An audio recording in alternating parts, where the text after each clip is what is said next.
नमस्कार, मेरा नाम आशुतोष कुमार गोस्वामी है और हमारे इस चैनल पे आपका स्वागत है।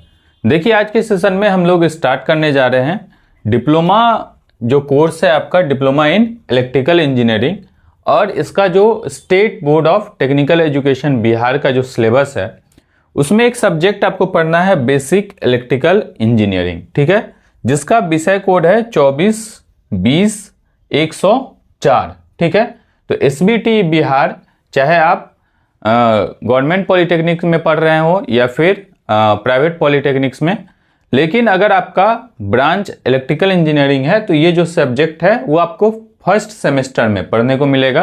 प्रथम सेमेस्टर में हम लोग ये सब्जेक्ट पढ़ते हैं बेसिक इलेक्ट्रिकल इंजीनियरिंग, ठीक है। तो इसके बारे में हम लोग देखेंगे और इसके पूरे कोर्स को पढ़ेंगे एक एक यूनिट वाइज, ठीक है। तो जो सबसे पहला यूनिट हम लोग को पढ़ना है, तो पहले यूनिट में हम लोग को पढ़ना है basic concept of electrical engineering. Electrical engineering के बहुत बेसिक कंसेप्ट से हम लोग स्टार्ट करेंगे। देखिए, पूरा जो कोर्स है वो यूनिट वाइज, और यूनिट में भी हम लोग टॉपिक वाइज डिस्कस करेंगे, मतलब ठीक है। पहला यूनिट में कौन कौन सा टॉपिक है, तो बहुत आराम से मैं पढ़ाऊंगा आपको, और आराम से इसलिए पढ़ाऊंगा क्योंकि आप पहला ये फर्स्ट सेमेस्टर में पहला जो कोर्स है वो आप पढ़ रहे हैं इलेक्ट्रिकल इंजीनियरिंग में। अगर आप डिप्लोमा करने जा रहे हैं तो ये पहला कोर्स होगा डिप्लोमा में कोर ब्रांच का, यानी कि ब्रांच पेपर आप कह लें। तो पहला पेपर ब्रांच में जो पढ़ना है वो आपको बेसिक इलेक्ट्रिकल इंजीनियरिंग ही पढ़ना है, और इसको बहुत बारीकी से इसलिए भी देखना है कि बहुत सारे बच्चे जो एसबीटी में पढ़ते हैं वो कुछ बच्चे जो है सो सीबीएसई बैकग्राउंड से होते हैं और कुछ बच्चे जो हैं वो बिहार बोर्ड के बैकग्राउंड से होते हैं। तो जो बच्चे बिहार बोर्ड के बैकग्राउंड से होते हैं तो उनको अंग्रेजी समझने में शुरुआती समय में, प्रथम सेमेस्टर में, द्वितीय सेमेस्टर तक में थोड़ा परेशानी होता है। फिर भी धीरे धीरे वो क्या होता है तो लाइन अप हो जाते हैं। मैं चूंकि बहुत दिनों से पढ़ा रहा हूँ इस पॉलिटेक्निक्स में, लगभग अराउंड 6 साल से हम इसमें सेवा दे रहे हैं, तो आपको हमारे पास जो है सो एग्जैक्ट डेटा है, हमको पता है कि कहाँ बच्चों को परेशानी होती है।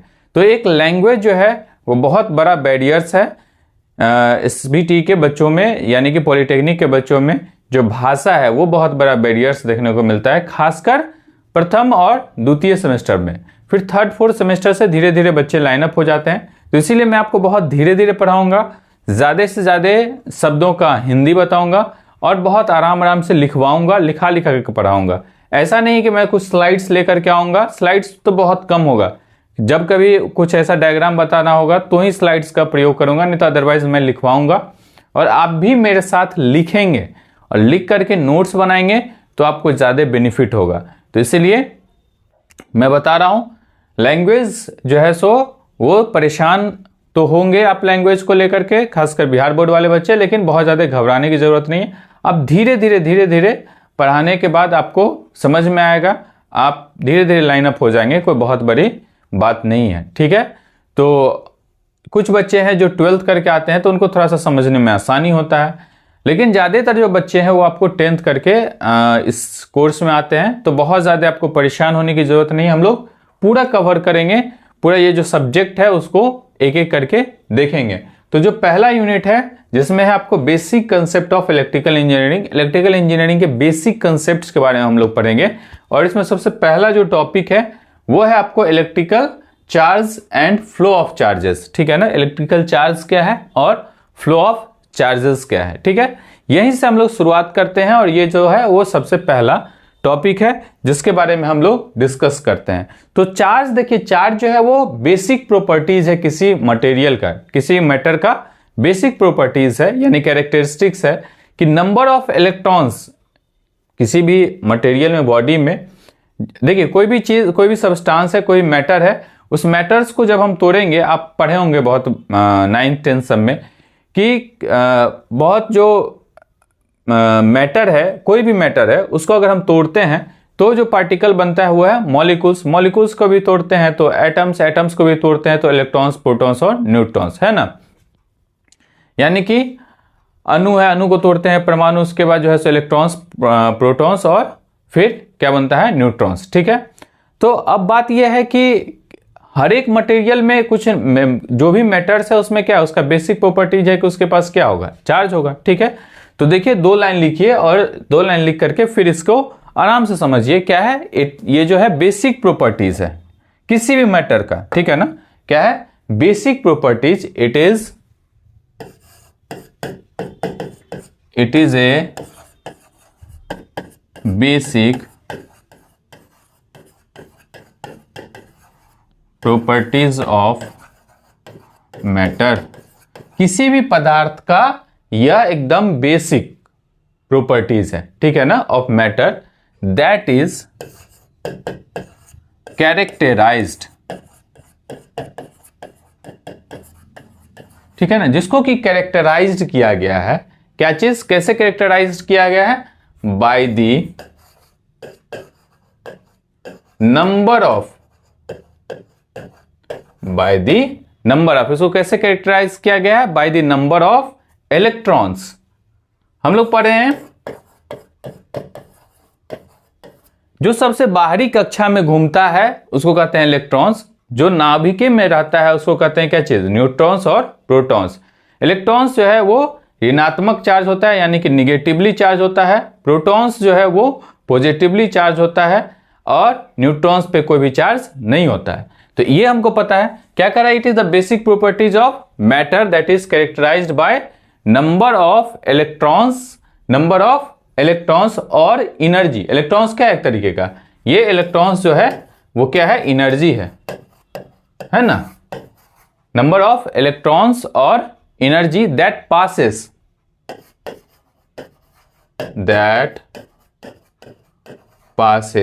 जो कि पास हो रहा है किससे? From one body to another,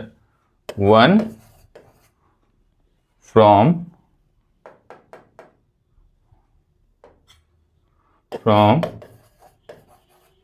one body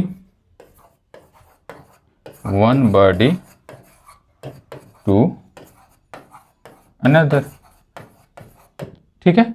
मतलब एक बॉडी से दूसरे बॉडी में जो मटेरियल, जो इलेक्ट्रॉन्स पास हो रहा है उसी को हम लोग कहेंगे क्या चीज? या फिर जो एनर्जी पास कर रहा है वो क्या है? बेसिक चार्ज है, इलेक्ट्रिकल चार्ज है, ठीक है। जैसे आपको हम उदाहरण बता रहे हैं, कभी आप देखते होंगे कि ऐसे आप पेन को ऐसे से रगड़ते हैं, ठीक है ना, और कागज के टुकड़े को ऐसे करके चिपकाते हैं तो क्या होता है कि ये चिपकने लगता है। इसका मतलब क्या है? इसका मतलब यह है कि जब आप रगड़ते हैं तो रबिंग के कारण इस पे पॉजिटिवली चार्ज मान लीजिए जनरेट हो गया, और ये क्या करेगा? तो दूसरा जो अनचार्ज पार्टिकल्स है उसको क्या करेगा? अपने ओर अट्रैक्ट करेगा, ठीक है। आप देखते होंगे दो रबर क्या बोलते हैं, बैलून्स में सेम चार्ज हो जाएगा तो दोनों क्या करेगा? रिपेल करेगा। कुछ अपोजिट चार्ज होगा तो क्या होगा? अट्रैक्ट करेगा। तो किसी भी मटेरियल का बेसिक प्रॉपर्टीज है जिसमें क्या होता है? नंबर ऑफ इलेक्ट्रॉन्स या एनर्जी एक बॉडी से दूसरे बॉडी में जो पास करता है वो, उसको हम लोग क्या कहते हैं? इलेक्ट्रिक चार्ज, ठीक। अब देखिए सबसे पहली बात यह है कि चार्ज का जो खोज है, ठीक है ना, क्या याद रखेंगे आप कैसे आगे? It is a basic properties of matter का बेसिक प्रॉपर्टीज है दैट इज कैरेक्टराइज्ड बाय, इसको कैसे हम लोग परिभाषित किए, कैरेक्टराइज किए? बाय द नंबर ऑफ, उतना संख्या ऑफ इलेक्ट्रॉन्स और energy that passes from one body to another. एक बॉडी से दूसरे बॉडी में जो इलेक्ट्रॉन्स या एनर्जी पास हो रहा है वो जो है वो क्या है? इलेक्ट्रिक चार्ज है, ठीक है। अब क्या कर रहा है कि इसको सबसे पहले खोज कब किया गया था? तो कहता है कि इसका जो खोज है वो 600 BC पूर्व हो चुका था, ठीक है ना। लिखेंगे the discovery of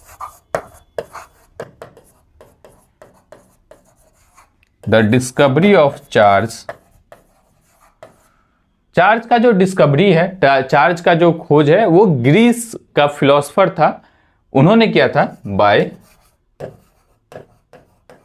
Greece philosopher, ठीक है। The discovery of charge by Greece philosopher ने सबसे पहले इसका खोज किया था इन 600 BC, 600 ईसा पूर्व जो है, यानी बिफोर क्राइस्ट जो है इसका खोज हो चुका था, ठीक है। तो इतना बात हमको समझ में आ रहा है कि चार्ज जो है क्या है? इलेक्ट्रिक चार्ज किसको कहेंगे? It is basic properties of matter. Electric charge किसको कहेंगे? ये फ्लो ऑफ चार्ज की बात नहीं करें, इलेक्ट्रिक चार्ज किसको कहेंगे? It is a basic properties of matter that is characterized by the number of electrons, उतना संख्या में इलेक्ट्रॉन्स जो एक बॉडी से दूसरे बॉडी में ट्रांसफर हो रहा है, passes from one body to another. इसका जो खोज है, बहुत बेसिक बात लिखवाएं, इसका जो खोज है वो ग्रीस फिलोसोफर ने 600 ईसा पूर्व किया था। इतना बात हमको समझ में आ रहा है। थोड़ा सा आगे बढ़ते हैं और आगे बढ़ने के बाद हम लोग देखते हैं, देखिए अब जो है जो चार्ज है इसको रिप्रेजेंट करने के लिए सिंबल जो इस्तेमाल करते हैं, सिंबल आप इसको कैपिटल क्यू से रिप्रेजेंट कर सकते हैं या फिर स्मॉल क्यू से रिप्रेजेंट कर सकते हैं, ठीक है ना। तो आपको कहीं कैपिटल क्यू से भी लिखा हुआ दिख सकता है चार्ज और स्मॉल क्यू से लिखा हुआ दिख सकता है। और इसका जो एसआई यूनिट है, ठीक है ना, एसआई मात्रक जो है, एसआई यूनिट जो होगा चार्ज का वो होगा आपको कूलम। एसआई यूनिट कैसा होगा चार्ज का? कूलम होगा, ठीक है। अब जब ये दो चीजों के बारे में हम लोग पढ़ चुके हैं कि इसका रिप्रेजेंटेशन कैसा होगा और एसआई यूनिट कैसा होगा, तो चार्ज दो तरीके का होता है। टाइप्स की अगर हम बात करें, types of charge, types of charge की अगर हम बात करें तो चार्ज दो तरीके का। तो पहला जो है वो होगा पॉजिटिव चार्ज और दूसरा जो होगा वो निगेटिव चार्ज, है ना। चार्ज दो तरीके का होता है, पॉजिटिव चार्ज या फिर निगेटिव चार्ज, ठीक है। इतना बात हमको समझ में आ रहा है। थोड़ा सा और आगे बढ़ेंगे, क्लियर होगा यहां तक। सिंबल क्या है, आप तो कैपिटल क्यू या स्मॉल क्यू से रिप्रेजेंट कर सकते हैं। एसआई यूनिट इसका कूलम है। और टाइप ऑफ चार्ज की बात करें तो पॉजिटिव चार्ज या फिर निगेटिव चार्ज, ये दो प्रकार है। इसके बाद हम लोग चार्ज के अंदर क्या क्या गुण है, ठीक है ना, चार्ज के अंदर क्या क्या गुण है, इससे पहले एक चीज और यहां पे देख लें। पॉजिटिव चार्ज और निगेटिव चार्ज के बारे में हम लोग समझते ही होंगे, लेकिन फिर भी यहां पे लिखना जरूरी है। अगर सेम नेचर का चार्ज होगा तो क्या करेगा, एक दूसरे को रिपेल करेगा। अपोजिट नेचर का चार्ज होगा तो एक दूसरे को क्या करेगा, अट्रैक्ट करेगा। जैसे अगर एक बॉडी है जो पॉजिटिवली चार्ज है, एक बॉडी है निगेटिवली चार्ज है, तो ये एक दूसरे को क्या करेगा, अट्रैक्ट करेगा। अगर एक बॉडी पॉजिटिवली चार्ज है और दूसरा बॉडी पॉजिटिवली चार्ज है तो वो एक दूसरे को क्या करेगा, रिपेल करेगा, ठीक है।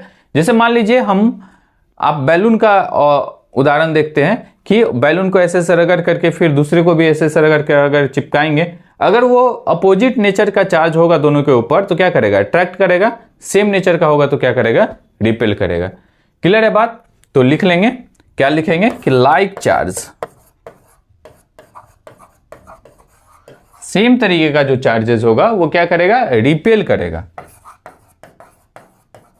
रिपेल इच अदर वाइल, जबकि, ठीक है ना। लाइक चार्ज मतलब सेम चार्ज रिपेल करेगा एक दूसरे को, जबकि while opposite charge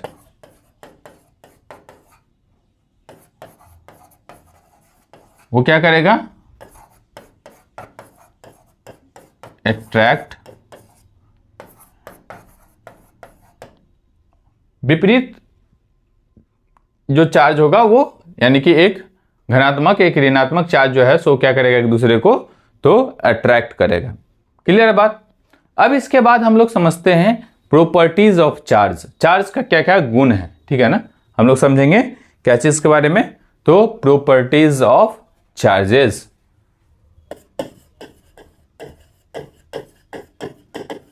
properties of charges, charge का क्या गुण है इसके बारे में हम लोग समझेंगे, प्रॉपर्टीज ऑफ चार्जेस के बारे में, ठीक है। तो जो सबसे पहला प्रॉपर्टीज है चार्ज का उसको कहते हैं हम लोग एडिटिविटी ऑफ चार्जेस। क्या कहते हैं हम लोग, एडिटिविटी ऑफ चार्जेस। सबसे पहला प्रॉपर्टीज लिखेंगे, सबसे पहला जो गुण है चार्जेस का, प्रॉपर्टीज मतलब गुण क्या है चार्जेस का, तो एडिटिविटी, एडिटिविटी ऑफ चार्जेस, ठीक है। मान लीजिए कोई बॉडी है, उस बॉडी में बहुत सारा चार्ज है, Q1, Q2, Q3, Q4, Qn, ठीक है। एक कोई बॉडी है, इस बॉडी पे अलग अलग चार्ज है, Q1 है, Q2 है, Q3 है और मान लीजिए Qn है।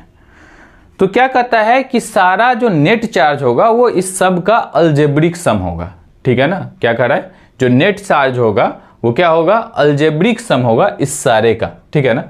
अलजेब्रिक सम और नॉर्मल सम में क्या फ़र्क है, तो जो बच्चे नहीं समझ रहे हैं वो समझिए। अलजेब्रिक सम का मतलब ये हो गया कि जैसे मान लो कोई नंबर है -5, कोई है 3 और कोई है 5, ठीक है ना।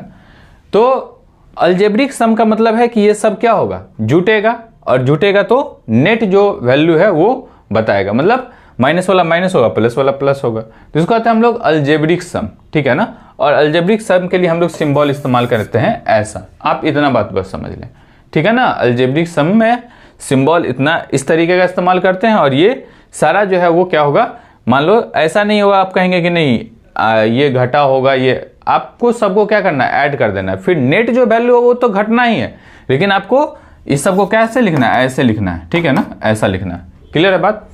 चलिए फिर कभी इस तरीके का क्वेश्चंस लेंगे कुछ तो आपको हम बताएंगे, अभी बस इतना आप समझें। चलिए अभी देखिए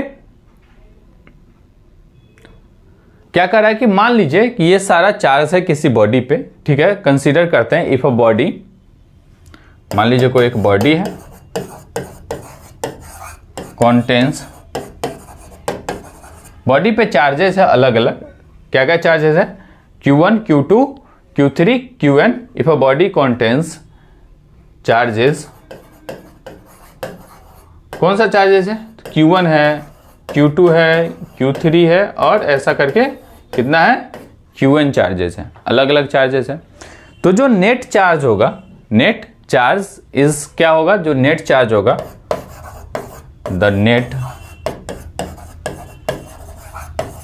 चार्ज होगा वो क्या होगा, algebraic some,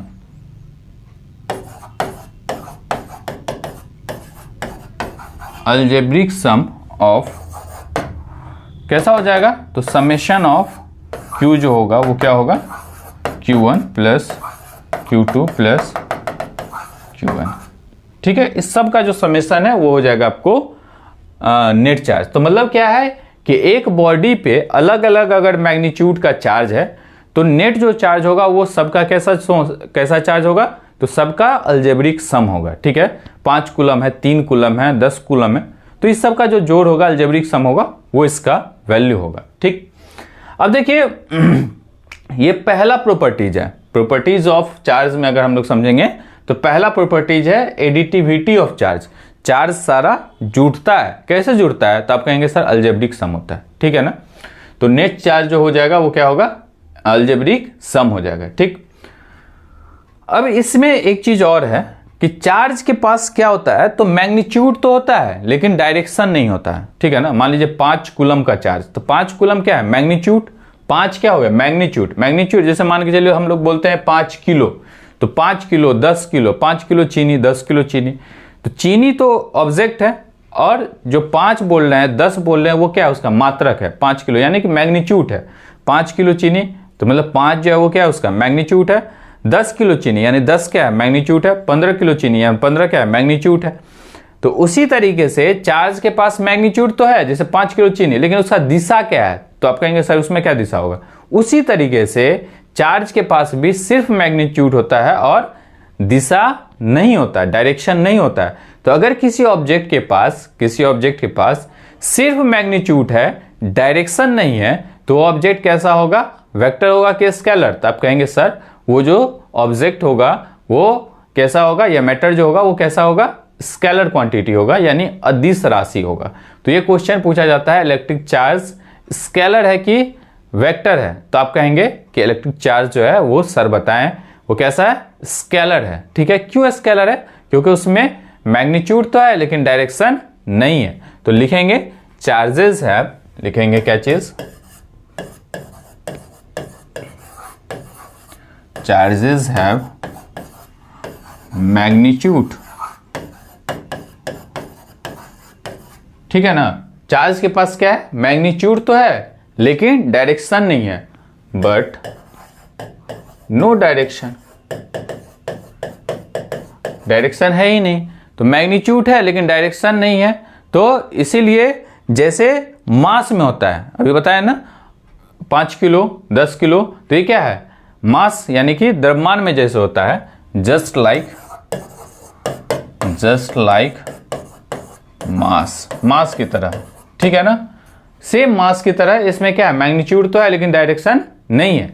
so it is अ कैसा क्वांटिटी हो जाएगा, सो इट इज ए कैसा क्वांटिटी होगा, वेक्टर होगा कि स्केलर, तो आप कहेंगे कि स्केलर यानी अदिश राशि होगा। So it is a scalar, scalar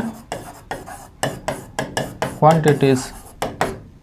clear है बात, यहां तक समझ में आ रहा है। ये पहला प्रॉपर्टीज हम लोग देख लिए चार्ज का, कि पहला प्रॉपर्टी जो है वो क्या है, एडिटिविटी ऑफ चार्जेस, चार्ज सारा जो है वो जुड़ता है। ठीक है, अब दूसरा प्रॉपर्टीज के बारे में हम लोग पढ़ेंगे, समझेंगे सेकेंड प्रॉपर्टीज क्या है। ठीक है ना, दूसरा जो प्रॉपर्टीज है उसके बारे में समझेंगे। तो दूसरा जो प्रॉपर्टीज है उसके बारे में हम लोग डिस्कस करेंगे। तो दूसरा प्रॉपर्टीज है कि चार्ज जो है वो कंजर्व रहता है। ठीक है ना, मतलब चार्ज डिस्ट्रॉय नहीं होता है, जैसे एक बॉडी से दूसरे बॉडी में गया या दूसरे बॉडी से पहले बॉडी में आया, ऐसा नहीं होता है कि चार्ज जो है सो वो क्रिएट हो रहा है या फिर डिस्ट्रॉय हो रहा है, मतलब कंजर्व रहता है। ठीक है, जितना है उतना ही बना रहता है। ठीक है, जैसे मान लीजिए मेरे पास 500 रुपये हैं, तो 500 रुपया आपको अगर हम दे रहे हैं तो 500 ही रहेगा। ठीक है ना, ऐसा नहीं होगा कि वो 500 जो है वो बदल करके 505 रुपया हो जाएगा या 495 रुपया होगा।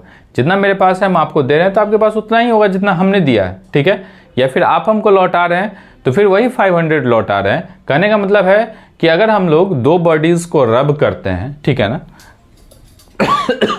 सबसे पहले तो हम लिखें दूसरा जो प्रॉपर्टीज है वो क्या है कि चार्ज वो क्या रहेगा, इज कंजर्व्ड।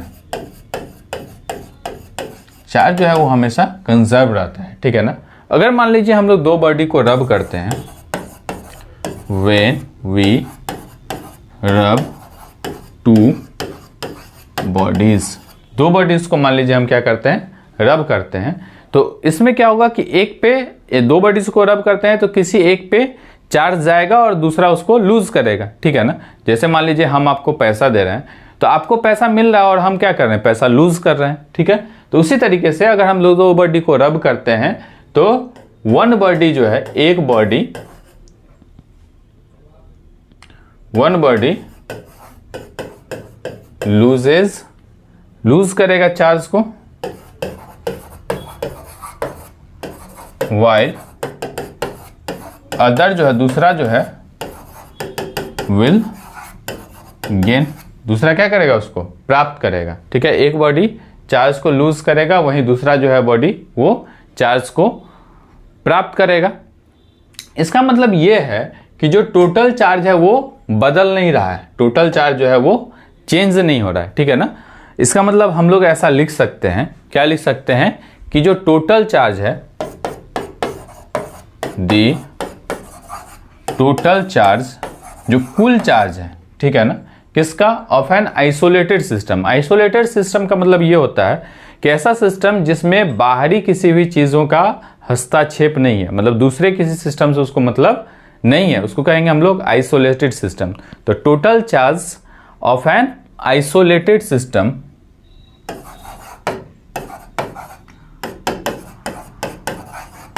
जो आइसोलेटेड सिस्टम है मान लीजिए, उसका जो टोटल चार्ज होगा वो क्या होगा, हमेशा कंजर्व रहेगा। ठीक है, जितना कोई लूज करेगा दूसरा उतना गेन करेगा, इज ऑलवेज कंजर्व्ड। ठीक है, तो ये इसका जो है सो कंजर्वेशन का मतलब है कि एक बॉडी लूज करेगा दूसरा क्या करेगा, तो उसको अचीव करेगा। ठीक है, इसका मतलब यह है कि जो चार्ज है वो कभी ना ही क्रिएट किया जाता है ना ही डिस्ट्रॉय किया जाता है, ये सिर्फ एक फॉर्म से दूसरे फॉर्म में ट्रांसफर किया जाता है। तो इसके लिए लिखेंगे कि द चार्ज इज, लिखेंगे चार्ज इज नाइदर क्रिएटेड, बनाया नहीं जाता चार्ज को, नाइदर क्रिएटेड नॉट डिस्ट्रॉयड, और नहीं इसको आप डिस्ट्रॉय कर सकते हैं। It can only transformed from one form to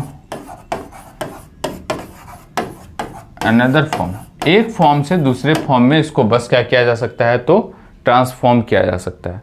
clear है बात?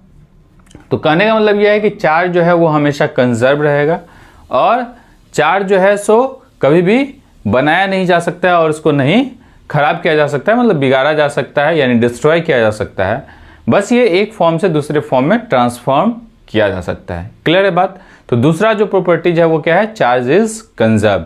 तीसरा प्रॉपर्टीज के बारे में हम लोग पढ़ते हैं। तो तीसरा प्रॉपर्टीज क्या कहता है, क्वांटाइजेशन ऑफ चार्ज। ठीक है ना, क्या कहता है, तीसरा जो प्रॉपर्टीज है वो है क्वांटाइजेशन ऑफ चार्ज। बस यही तीन प्रॉपर्टीज है। तीसरा जो प्रॉपर्टीज है वो है आपको क्वांटाइजेशन ऑफ चार्ज। ठीक है, क्या कर रहा है कि जितना भी फ्री चार्जेस है वो है integral multiple of a basic unit of charge. एक बेसिक यूनिट का इंटीग्रल मल्टीपल होता है जिसको डिनोट करते हैं हम लोग ई से। ठीक है ना, क्या कर रहा है कि जितना भी फ्री चार्जेस है, ठीक है ना, ऑल फ्री चार्जेस, कोई बॉडी में जो फ्री चार्ज है, ऑल फ्री, जितना भी फ्री चार्जेस है वो क्या है, इंटीग्रल मल्टीपल। कैसा है, are integral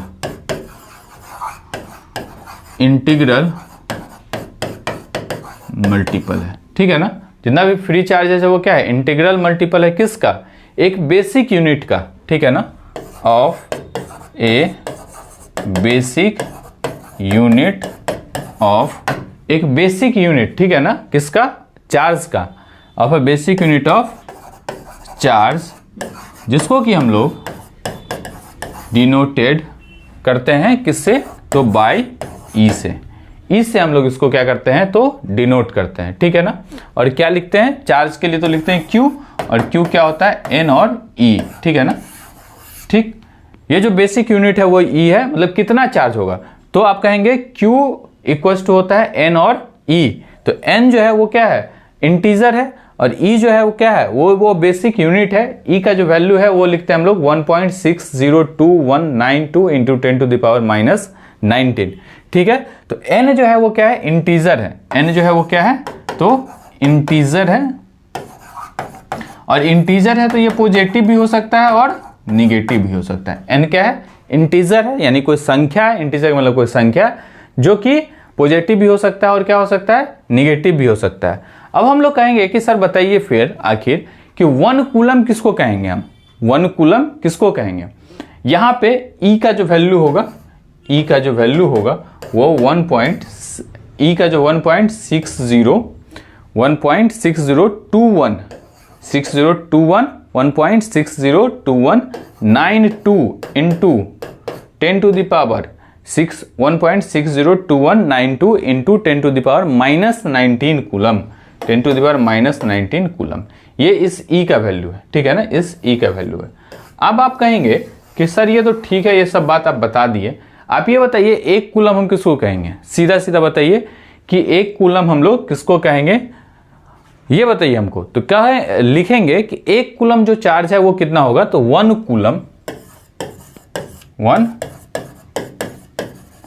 1 coulomb of charge, 1 coulomb charge हम किसको कहेंगे, 1 कूलम उतना चार्ज होगा, 1 coulomb is a charge when 1 ampere of current, 1 ampere current अगर किसी कंडक्टर से 1 सेकेंड में पास होता है, और जो चार्ज होगा उसको हम लोग कहेंगे 1 कूलम। ठीक है ना, क्या कह रहा है कि 1 कूलम ऑफ चार्ज जो होगा वो क्या होगा, 1 coulomb charge is the charge, आप ऐसा लिखें 1 कूलम, ऐसे थोड़ा सा गड़बड़ा जाएगा, 1 कूलम इज द चार्ज, ये उतना चार्ज है, 1 coulomb is the charge when 1 ampere, जब व्हेन 1 एम्पियर, मतलब 1 एम्पियर, एम्पियर किसका मात्रक है, तो आप कहेंगे सर करंट का मात्रक, when 1 ampere of current passes, किसी कंडक्टर से 1 एम्पियर करंट जो पास करता है, ठीक है, थ्रू 1 सेकेंड, मतलब इन 1 सेकेंड, 1 सेकेंड में 1 एम्पियर जो करंट पास करता है तो उसको हम लोग कहते हैं 1 कूलम ऑफ चार्ज, ठीक है ना। 1 coulomb is the charge when 1 ampere of current, 1 ampere current is pass through a conductor, a conductor in 1 second, ठीक है ना, फॉर 1, उसको कहेंगे हम लोग 1 कूलम चार्ज, ठीक है। किसी कंडक्टर से 1 एम्पियर करंट 1 सेकंड के लिए जो पास करता है तो उसको कहते हैं हम लोग 1 कूलम चार्ज। अभी इसको हम लोग आगे और थोड़ा सा समझेंगे, इसको और इलेबोरेट करेंगे तो आपको ये जो बात हम लिखे हैं वो आसानी से समझ में आएगा कि ये क्या हम लिख रहे हैं एक्चुअली में, ठीक है। लेकिन आप समझे 1 कूलम चार्ज का मतलब ये है किसी कंडक्टर से 1 सेकेंड में जो 1 एम्पियर करंट पास कर रहा है तो उसको हम लोग कहते हैं 1 कूलम चार्ज, ठीक है ना। अब थोड़ा सा इसके बाद इसी से मिलता जुलता हेडिंग है, आप लिखें फ्लो ऑफ चार्जेस, ठीक है ना, फ्लो ऑफ चार्जेस। चार्ज बहता कैसे है, फ्लो ऑफ, देखिए फ्लो ऑफ चार्जेस को समझने के लिए एक बहुत प्यारा सा सर्किट बनाते हैं, बहुत सिंपल सा सर्किट। आप 10वीं क्लास में भी इस तरीके का सर्किट पढ़ के आते हैं, कोई बहुत ज़्यादा तामझाम नहीं है इस सर्किट में, कोई बहुत विशेष तामझाम नहीं है।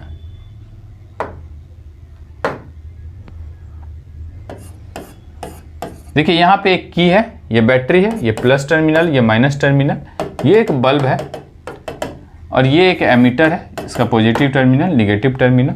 इस दिशा में इलेक्ट्रॉन्स का फ्लो होगा और इस दिशा में करंट का फ्लो होगा। ये बात तो बहुत सिंपल है, हमको उम्मीद है कि ये आप समझ गए होंगे।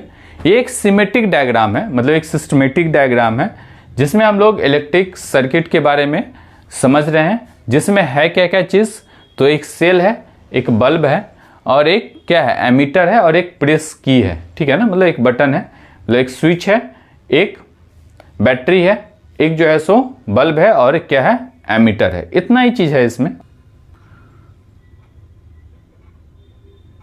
तो सर्किट के बारे में हम लोग समझ चुके हैं कि इसमें एक बैटरी है एक सोर्स के रूप में, इसके बाद एक बल्ब है, एक एमीटर है जो कि करंट मेजर करता है और ये स्विच है, ये इलेक्ट्रॉन्स के फ्लो की दिशा है, ठीक है।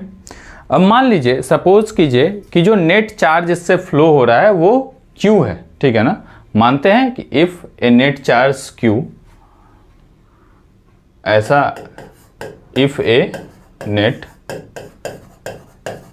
जो नेट चार्ज Q है, ठीक है, वो फ्लो कर रहा है, ये Q चार्ज जो है वो फ्लो कर रहा है। If a net charge Q is flow, कहाँ फ्लो कर रहा है, तो किसी क्रॉस सेक्शनल एरिया जो है कंडक्टर का उससे फ्लो कर रहा है, ठीक है। नेट चार्ज Q जो है वो फ्लो कर रहा है, इस flow across any cross sectional area, any cross sectional area of a conductor, यानी कि जो कंडक्टर है उसके किसी भी क्रॉस सेक्शनल एरिया से मान लीजिए कि एक जो चार्ज Q है वो फ्लो कर रहा है, ठीक है ना। तो इलेक्ट्रिक करंट कितना होगा, देन दी, तो जो इलेक्ट्रिक करंट है, then the electric current, electric current is, तो इलेक्ट्रिक करंट कितना होगा, तो आप कहेंगे सर इलेक्ट्रिक करंट मतलब I, और कितना चार्ज फ्लो कर रहा है कितने टाइम में, तो उसको हम लोग कहते हैं कि ये उतना करंट उससे फ्लो कर रहा है, यानी कि Q जो है वो चार्ज हो गया और T क्या हो गया, समय हो गया। और इसको हम लोग मेजर जो करते हैं, इसका जो SI यूनिट है वो क्या होता है, इलेक्ट्रिक करंट का SI यूनिट होता है आपको एम्पियर, ठीक है। क्लियर है बात,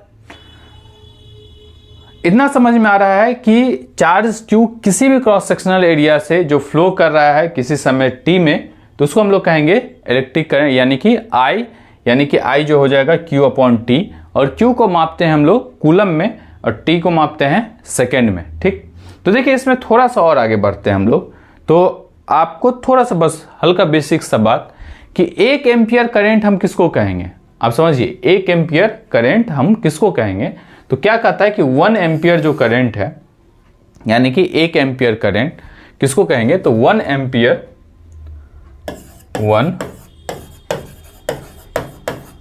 एम्पियर जो करंट होगा किसको कहेंगे, 1 एम्पियर करंट। तो 1 एम्पियर करंट जो है वो कंस्टिट्यूएंट करेगा, क्या होगा 1 एम्पियर करंट में, तो 1 एम्पियर करंट में होगा जो बनेगा 1 ampere current is constituents by flow of, किसका फ्लो, तो flow of 1 coulomb of charge, flow of 1 coulomb of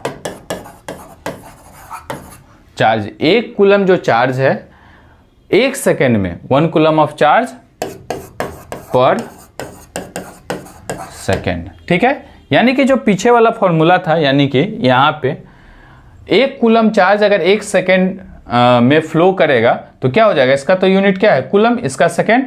यानी कि हम लोग ऐसा लिख सकते हैं, अगर कहें आपको हम, तो I इक्वल टू क्या लिख रहे हैं, Q अपॉन T। तो यानी 1 कूलम, तो 1 कूलम 1 सेकेंड में अगर बहेगा तो कितना हो जाएगा, 1 एम्पियर हो जाएगा। ये क्या हो जाएगा, 1 एम्पियर, और या फिर ये क्या हो जाएगा, 1 कूलम पर सेकेंड। तो 1 एम्पियर का मतलब है कि 1 कूलम जो चार्ज है अगर 1 सेकेंड में बहता है किसी कंडक्टर से, तो हम लोग कहते हैं कि 1 एम्पियर करंट हुआ। क्या हो गया, 1 एम्पियर करंट हुआ।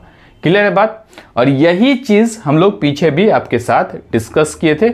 यहां देखें तो हम लोग 1 coulomb of a charge when 1 ampere of current passes through a conductor for 1 second, यही सेम बात लिखे थे।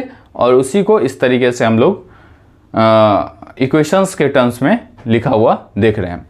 अब जो मशीन, जो इंस्ट्रूमेंट करंट को मापती है, जो कि यहाँ पे लगाए हैं, उसको कहते हैं हम लोग एमीटर, और इसको कनेक्ट करते हैं हमेशा सीरीज में। तो ये पहला टॉपिक पहले यूनिट का, जिसमें हम लोगों ने समझा 3 जो प्रॉपर्टीज, चार्ज क्या है, चार्ज का 3 प्रॉपर्टीज जो है, मतलब चार्ज में जो गुण है वो एडिटिव नेचर का होता है। दूसरा कंजर्व रहता है चार्ज, ठीक है। चार्ज जो है हमेशा कैसा होगा, कंजर्व, नहीं बनेगा नहीं बिगड़ेगा, वो हमेशा कंजर्व रहेगा अगर कोई एक आइसोलेटेड सिस्टम है। और तीसरा हम लोगों ने पढ़ा क्वांटाइजेशन ऑफ चार्ज। इसके बाद फिर हम लोगों ने पढ़ा फ्लो ऑफ चार्ज, और फ्लो ऑफ चार्ज में हमने इन तमाम चीज़ों को देखा। हमने सीखा कि 1 एम्पियर करंट क्या है और उसको कैसे डिराइव करके लाते हैं। तो ये बहुत बेसिक सा चीज़, बहुत बेसिक टॉपिक हम लोगों ने कवर किया। अब नेक्स्ट जो टॉपिक होगा उसको फिर से हम लोग अगले क्लास में देखेंगे। बहुत बहुत धन्यवाद। प्रणाम।